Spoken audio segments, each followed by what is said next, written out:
Hello everyone, I am Sujoy. Welcome to English for all. Learn today, lead tomorrow. Dear learners, ইংরেজি কথোপকথনের সময় কোনো কিছু করতে পারবো এমন ধরনের কথা আমরা প্রায় বলে থাকি। যেমন আমি ইংরেজি বলতে পারবো, সে অঙ্কটি করতে পারবে, আমি একা যেতে পারবো, সে ইংরেজি শেখাতে পারবে, রহিম পরীক্ষায় পাশ করতে পারবে। আজ আমরা শিখব কোনো কিছু করতে পারবো অথবা করতে সক্ষম হব এমন ধরনের বাক্যগুলি ইংরেজিতে বলার সহজ পদ্ধতি।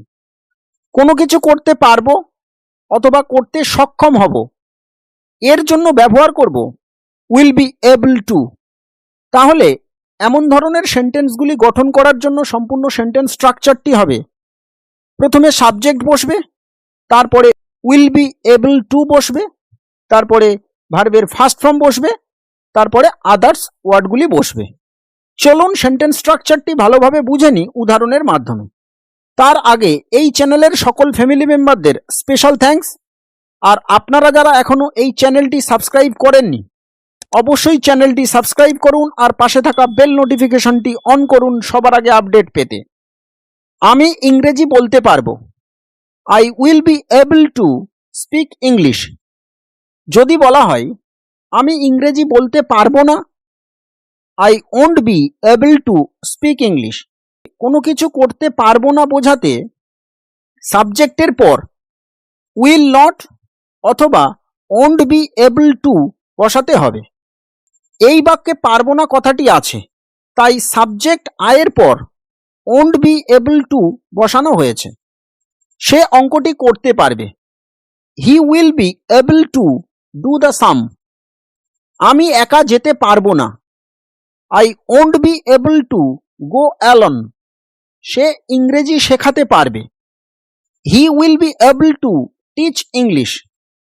রহিম পরীক্ষায় পাশ করতে পারবে, Rahim will be able to pass the exam. Rumi কি অপেক্ষা করতে পারবে, will Rumi be able to wait. বাক্যের মধ্যে কি শব্দটি থাকলে সাবজেক্টের আগে উইল বসাতে হবে, তাই এই বাক্যে সাবজেক্ট রুমির আগে উইল বসানো হয়েছে। যদি বলা হয় রুমি কি অপেক্ষা করতে পারবে না, won't Rumi be able to wait. বাক্যের মধ্যে কি আর না শব্দগুলি থাকলে সাবজেক্টের আগে ওন্ট বসাতে হবে, তাই এই বাক্যে সাবজেক্ট রুমির আগে ওন্ট বসানো হয়েছে। সে কি পুকুরে সাঁতার কাটতে পারবে, will he be able to swim in the pond. তুমি কি কাজটি করতে পারবে না, won't you be able to do the work. Police কি সত্য উদ্ঘাটন করতে পারবে, will police be able to discover the truth. এই সেন্টেন্সগুলি আপনাদের জন্য, এগুলি লিখে আমার কমেন্ট বক্সে জানান আর ভিডিওটি ভালো লাগলে লাইক ও শেয়ার করুন। Thank you for watching this video.